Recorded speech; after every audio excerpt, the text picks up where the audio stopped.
So see here now कि last time हमने देखा था कि लास्ट मीटिंग में मैंने ऑलरेडी बताया था आपको कि नीट का जो एग्ज़ाम है वो कंफर्म हो चुका है। तो डेट भी आपको बताया था मैंने कुछ दिनों पहले ही है, और अभी सुप्रीम कोर्ट ने भी कंफर्म कर लिया है कि ये मीटिंग है करके नीट का नीट का एग्ज़ाम है करके वो कंफर्म हो चुका है। तो 13 सितंबर को होने वाला है। तो उससे पहले अभी 22 अगस्त तक अपना पुराना प्लानर है ऑलरेडी। तो उस प्लानर में 22 अगस्त तक आपको वही फॉलो करना है। अभी 23 से आगे क्या करना है 13 सितंबर तक का वो मैंने बनाया हुआ है। तो उसमें सिर्फ हम रिवीजन ही करने वाले, बट उसमें कैसे किधर कितना रोज क्या क्या करना है वो सारी चीजें हम देखने वाले हैं। तो देखिए अभी सब लोग जो है जिन्होंने पढ़ाई किया रेगुलर उनका अच्छा है। और अब तक कुछ लोग बोल रहे थे पोस्टपोन्ड नहीं होना चाहिए, नहीं होना चाहिए, अभी होना चाहिए एग्जाम। और अभी डेट आने के बाद कुछ लोग बहुत टेंशन में आ गए हैं कि अभी तो कुछ लोगों ने जो छोड़ दिया था वो तो पूरे टेंशन में है, जिन्होंने पढ़ाई छोड़ दिया था वो वाले। पर जिन्होंने कर रहे थे कंटिन्यूअस तो वो भी बोल रहे थे अभी होगा बाद में, अभी होना चाहिए, अभी होना चाहिए। बट अभी जब कंफर्म हो गया कि अभी होना है तो अभी टेंशन में आ रहे हैं। तो ऐसा नहीं डर रहे हैं, तो डरने का टेंशन में आने का जरूरत नहीं है। तो अभी प्रॉपरली आपने बहुत पढ़ाई किया हुआ है, तो मैं बताना चाहूंगा कि देखो हमने जो किया हुआ है। तो लॉकडाउन के बाद आपने क्या क्या किया मैं बताता हूँ। देखो हमने जो है ऑलमोस्ट 40 एनटीए के टेस्ट दिए आप लोगों ने अब तक प्लानर के हिसाब से, अगर आपने प्लानर फॉलो किया है तो। और 10 नीट के टेस्ट अपने हो जाएंगे 22 अगस्त तक। तो अपने ऑलमोस्ट 50 टेस्ट पकड़ते हैं, और 50 × 180 क्वेश्चन करते तो 9000 क्वेश्चन आपके सिर्फ टेस्ट के हो गए। ठीक है, वो हो गया। सिर्फ वो फुल सिलेबस टेस्ट के 9000 क्वेश्चन।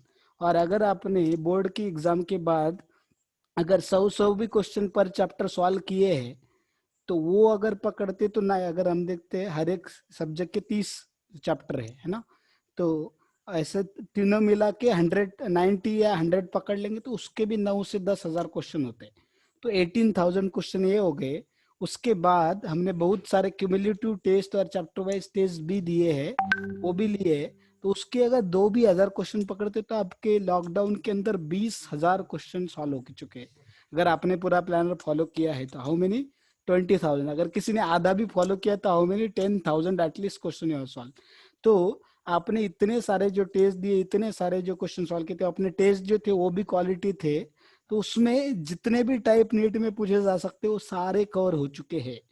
अगर आपने वो भी अच्छे से किया हुआ है प्रॉपरली, अगर अच्छे से किया है, उसको सोच समझ के किया है, अगर आप कॉन्फिडेंट रहते, मेंटली पीसफुल रहते, डरते नहीं है, तो क्या होगा आपका नीट में बहुत अच्छा स्कोर एक्सपेक्ट कर सकते हैं। और सिलेबस भी अपना रिवीजन अगर देखेंगे हम लोग तो कम से कम 4 से 5 बार तीनों का पीसीबी का पूरा रिवीजन भी कंप्लीट हो चुका है प्लानर के हिसाब से, अगर आपने फॉलो किया है तो। कंडीशन अप्लाई, ठीक है। तो अगर फॉलो किया है तो 4 से 5 बार रिवीजन भी हो गए। तो आपको डरने का कुछ भी जरूरत नहीं है, इतना किया हुआ वो किधर गायब नहीं जाने वाला, लॉस नहीं होने वाला।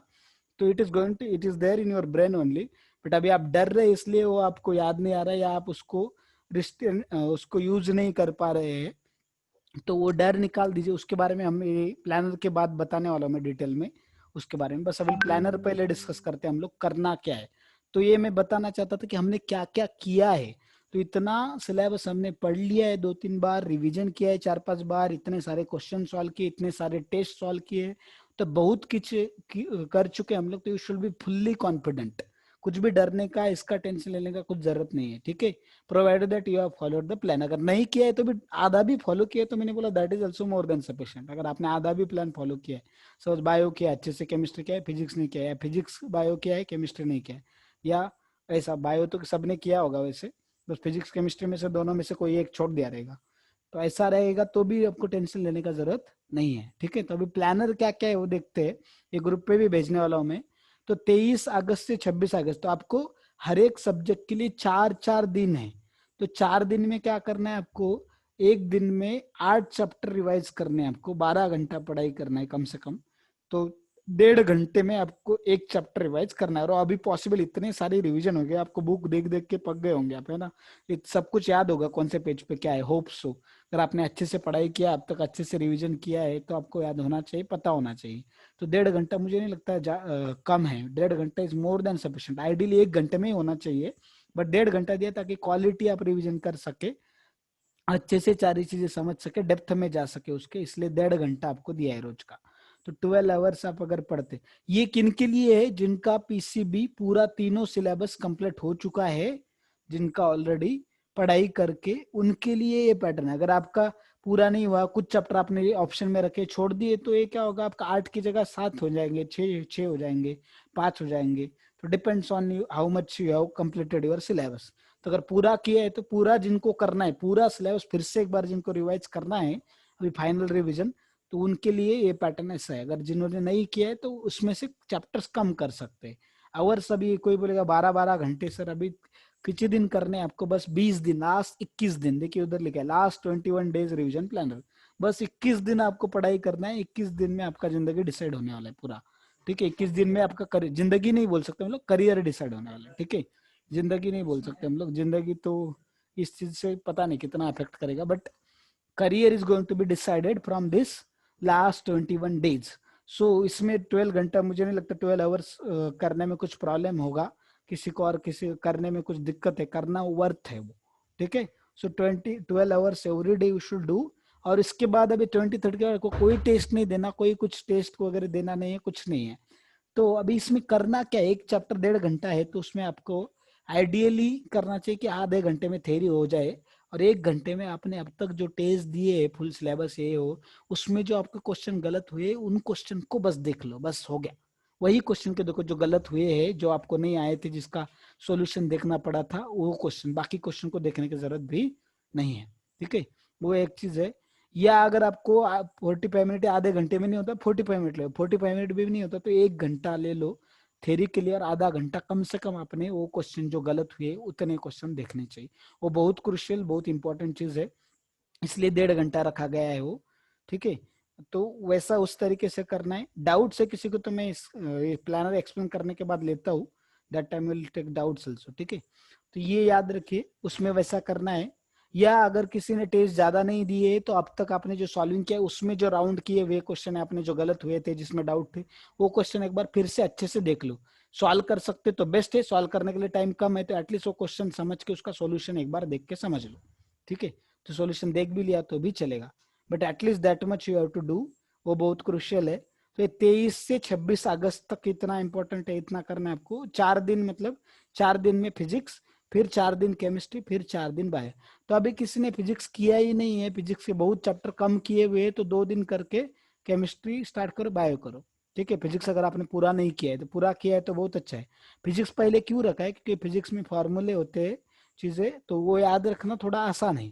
बट बायो और केमिस्ट्री थ्योरी है, तो अगर हम पहले बायो केमिस्ट्री रखते तो एग्जाम से पहले भी फिर फिजिक्स रिवाइज होता था बायो केमिस्ट्री का, और एग्जाम में काफी गैप पड़ जाता था, तो वो फिर से रिवीजन करने के लिए समय नहीं मिलता था। तो क्या होता है, वो गैप अवॉइड करने के, क्योंकि फिजिक्स बायो का और ऑर्गेनिक केमिस्ट्री वगैरह ऐसे जो है, इनऑर्गेनिक के एक्सेप्शन जो है, वो सारी चीजें जो है उसमें हमने देखा कि उसके अंदर गैप नहीं पड़ना चाहिए। जितना एग्जाम से जितना कम दिन में से पहले आपने रिवाइज किया रहेगा उतना अच्छे से याद रहेगा आपको, उतना अच्छा रहेगा, और उतना स्पीड आपका एग्जाम में ज्यादा रहेगा, आपकी कंफ्यूजन कम से कम होंगे। ठीक है, तो इसलिए मैंने पहले फिजिक्स रखा है, फिर केमिस्ट्री रखा है, फिर बायो रखा है। तो 4 दिन फिजिक्स, 4 दिन केमिस्ट्री, 4 दिन बायो। तो 4 दिन में 8 चैप्टर पर डे के हिसाब से किया तो अपने 32 चैप्टर आपके कम से कम हो जाएंगे 4 दिन में, तो मतलब पूरा सिलेबस कवर होगा, ऐसा है। तो पूरा सिलेबस रिवाइज होगा, फिजिक्स केमिस्ट्री एंड बायो। तो उसमें आपको टेस्ट नहीं देना है, कुछ भी नहीं करना है, जस्ट रिवीजन करना है। अभी टेस्ट अभी 23 तारीख से बंद, क्यों देने का जरूरत नहीं, क्योंकि टेस्ट दे के अभी उतना टाइम भी नहीं और जरूरत भी नहीं, बहुत सारे सफिशिएंट टेस्ट आप दे चुके। तो ये हो गया फिजिक्स केमिस्ट्री बायो। उसके बाद देखिए, उसके बाद ये हो गया थोड़ा डिटेल वाला अच्छा वाला रिवीजन। उसके बाद क्या करना है आपको, तो देखिए इसमें 4 सितंबर, अभी 2-2 दिन मिलेंगे हर एक सब्जेक्ट को, तो 2 दिन फिजिक्स, 2 दिन केमिस्ट्री, 2 दिन फाइनल रिवीजन होगा। तो फिजिक्स में क्या करो, फटाफट जस्ट फॉर्मूले देख लो और कुछ इंपॉर्टेंट कंसेप्ट और फॉर्मूले के कंडीशंस देख लो फटाफट, जो चीजें भूल सकती है, आपको पता है कि जो याद नहीं रहेगी वही चीजें देखना है बस। तो 45 मिनट्स में एक चैप्टर कर रहे हैं, उसमें न्यूमेरिकल्स वगैरह कुछ करने की जरूरत नहीं है, जस्ट फॉर्मूले, फॉर्मूले की कंडीशन और कुछ इंपॉर्टेंट कंसेप्ट हर एक चैप्टर के करो, डिटेल में भी करने का जरूरत नहीं है उसमें। 45 मिनट्स में बस जो चीजें आपको पता होना चाहिए कि आपकी कौन सी चीजें याद नहीं रहती, कौन से भूलते, उतना ही करना है फिजिक्स में। केमिस्ट्री में क्या है, अगर ऑर्गेनिक का है तो रिएक्शन फटाफट देख लो, उसका मैकेनिज्म देख के आगे चलो। ठीक है, और इनऑर्गेनिक है तो एक्सेप्शंस देख लो, कुछ एग्जांपल चार्ट फटाफट ऊपर ऊपर से देख के रिवाइज करके चले जाओ, क्योंकि आपका याद हुआ रहेगा, अब तक रट्टा मारा रहेगा आपने उसको। फिजिकल के फॉर्मूले और उसकी कंडीशन देखो और कुछ इंपॉर्टेंट कंसेप्ट देख के। तो 45 मिनट में चैप्टर होना चाहिए इस तरीके से। और जो चीजें भूल सकती है वही चीजें आपको पढ़नी है इसमें। ये जो 2-2 दिन है उसमें, तो 2 दिन में पूरा सब्जेक्ट खत्म होना चाहिए। एक दिन में 16 चैप्टर, आपको 45 मिनट्स पर चैप्टर, अगर आप 12 घंटा पढ़ते हैं तो। आइडियली आप टारगेट 30 मिनट्स का रखो, तो 45 मिनट्स, एक आधा को ज्यादा लगा तो 45 मिनट्स में हो जाता है कवर अप।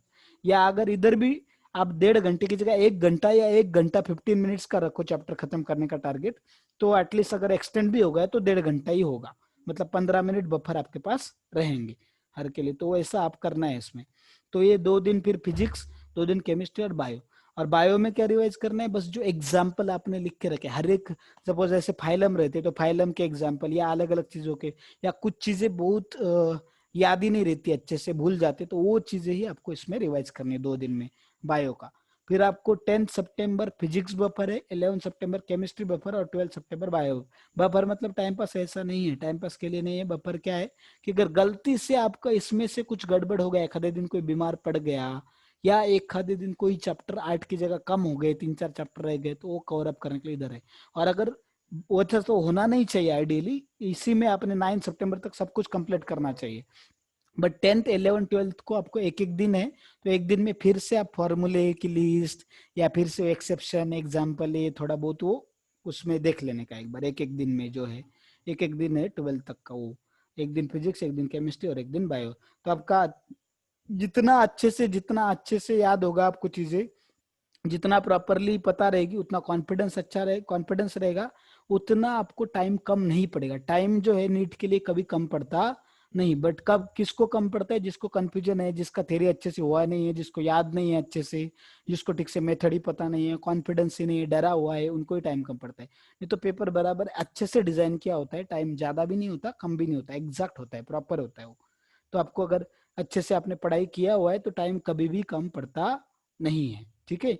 तो अगर आप ये अच्छे से रिवीजन करते हैं प्रॉपरली, तो आपको टाइम कम पड़ने वाला नहीं, बिल्कुल भी टाइम कम नहीं पड़ेगा अगर आप मेंटली प्रिपेयर्ड है प्रॉपरली अच्छे से तो। और 13 को आपका एग्जाम है, ठीक है। तो you have to do your best, leave the rest on Krishna, भगवान के ऊपर बाकी का छोड़ना है, बट आपको पहले आपका बेस्ट देना है। तो ये रिवीजन अच्छे से करो, कॉन्फिडेंटली करो, और क्वालिटी पे फोकस करो। फॉर्मेलिटी के लिए पढ़ाई मत करो, फॉर्मेलिटी के लिए 12 आवर खत्म मत करो, फॉर्मेलिटी के लिए 8 चैप्टर खत्म मत करो, सिर्फ मुझे भेजने के लिए या सिर्फ पेरेंट को या देखने के लिए या खुद को उल्लू बनाने के लिए करो मत। डेप्थ में जाके अच्छे से करो, प्रॉपरली हाथ डालो उसमें, इंथुजियाज्म से करो, ठीक है। इंथुजियाज्म जो है, इंथुजियाज्म से आपका जो होपलेसनेस है, वो डिस्करेजमेंट, वो सब चला जाएगा। तो बी इंथुजियास्टिक।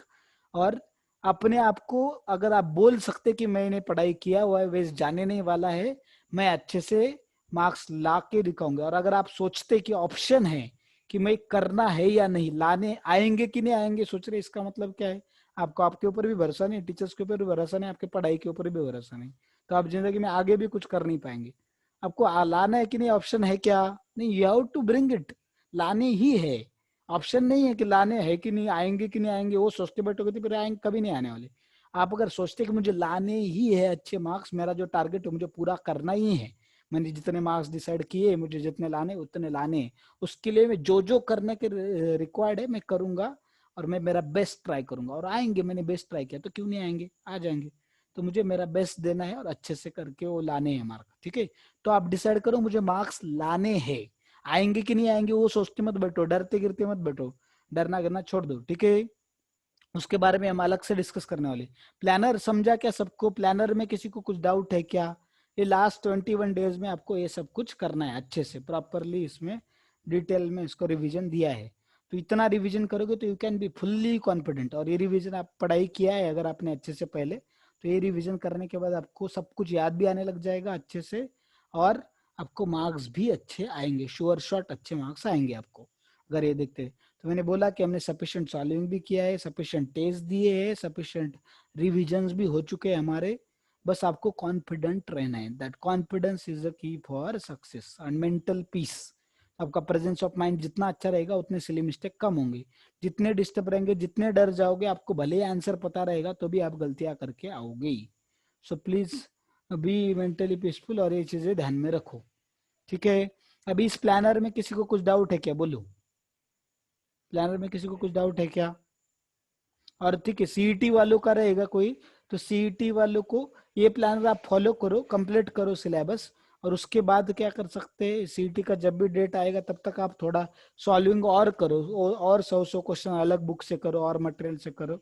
और जब सीईटी का डेट आएगा तब आप तब तक सॉल्विंग पे ज्यादा, फिर 13 सितंबर के बाद आप सॉल्विंग पे ज्यादा फोकस करो, थ्योरी पे कम करो। डेट जब अनाउंस होगी तब सीईटी के लिए मैं भी बताऊंगा, उस टाइम पे फिर आपका सेपरेट प्लानर बना के आपका भी मीटिंग लिया जाएगा अलग से, अगर सीईटी वाले कोई है इसमें तो सीईटी के लिए वैसा किया जाएगा बाद में, ठीक है। बट अभी के लिए नीट का आप ऐसा फॉलो करो। यस, किसी को कुछ डाउट है, you can raise your hands. इस प्लानर में किसी को कुछ डाउट है?